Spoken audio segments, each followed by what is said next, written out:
All right, next up, Bru Broth, Mary Butler and Suan Landa. There you are. Come on up.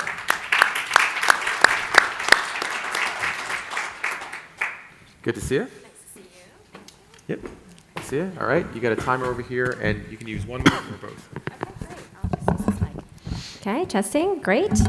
All right. Hi, my name is Sua. This is my partner, Mary, and we are the founders of Bru Broth. Ours is a love story. It's when bone broth falls in love with cold-pressed juice and other healthy ingredients. It actually started for us on a very cold, foggy Bay Area morning. We had an icy cold greens juice in hand, and we wanted something warm, a warm beverage alternative that had nutrient density, that was protein-rich, that was also sugar-free. Bru Broth is the world's first ready-to-heat and drink beverage to combine the benefits of bone broth, the gluten, the protein, and glucosamine and collagen with all of the vitamins and nutrients of fresh-pressed vegetables and roots. We committed to sourcing organic pasture chicken, grass-fed beef, and organic ingredients from farmers who shared our values for sustainability and integrity in the supply chain. Because after all, if you're going to cook the bejesus out of something, which is what we do, that something better have started with the very best ingredients from the beginning. We launched our initial 6 SKUs in the Bay Area via CrossFit gyms and through a local delivery service. And what we found, though, was that the target demographic for our product was actually much broader than we had initially expected. Our initial early adopters were the CrossFit gym and paleo-friendly athletes. And all of a sudden, the bone broth phenomenon hit. People were looking for whole food, natural options for gut health, for immunity, and for joint health.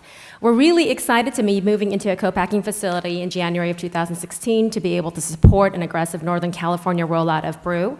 We can't wait to introduce everyone to what we believe is, and we are biased, the world's healthiest beverage and what we hope becomes a part of your new daily brew. Thank you.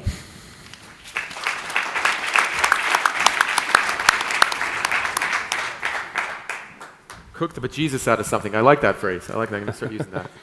All right, bone broth is something that has been on the bleeding edge for some time. Not too many package options yet, but this seems like an interesting one. Kevin, what are your thoughts? I didn't even know what bone broth was until, fortunately, some of my colleagues here educated me. So we're kind of isolated in Seattle, so maybe we haven't had it hit there yet.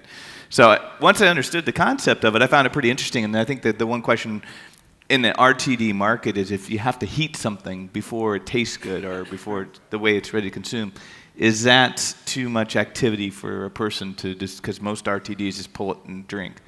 Mm-hmm. Rebecca? Similar. I mean, this was my first experience with a range of them, and I really liked it. Taste-wise, I think it's pretty approachable. It's reminiscent of a soup more than a beverage, though, if I'm honest. There's just a lot going on, and I expected a little bit more artisanal or craft from the package. So it wasn't all coming together for me, but I think there's something at its core here. There's some good DNA there. Yeah, Ken, where do you stand on it? Well, I mean, one of my, I guess, salient questions is, do you heat it in that plastic? Because I know there's a disconnect between heating things and being in plastic with health, detractions, let alone benefits. So does that mitigate the whole good for you? But it's better tasting than I thought it would be.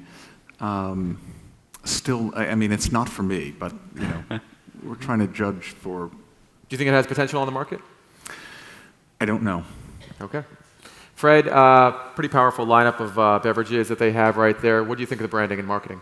I'm sorry, the branding and design, excuse me. Yeah, no, I think it's very innovative, and as a result, you're trying to do a lot of things on the front of the pack. The consumer is seeing it for the first time, so one, they have to understand the brand. Now they have to understand what it is, so you're doing bone broth and juice.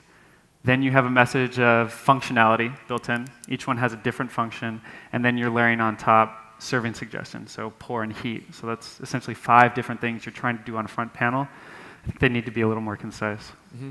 And John, how did it taste? Well, I think the ones that were juice-based, like the green and the orange one, I don't remember what the flavors were, honestly, but those were a little rough. I've never had green juice and said, wow, I wish there was some meat in here. The ones that looked more like broth, I thought were really great. I'd kind of like to see them focusing on those more.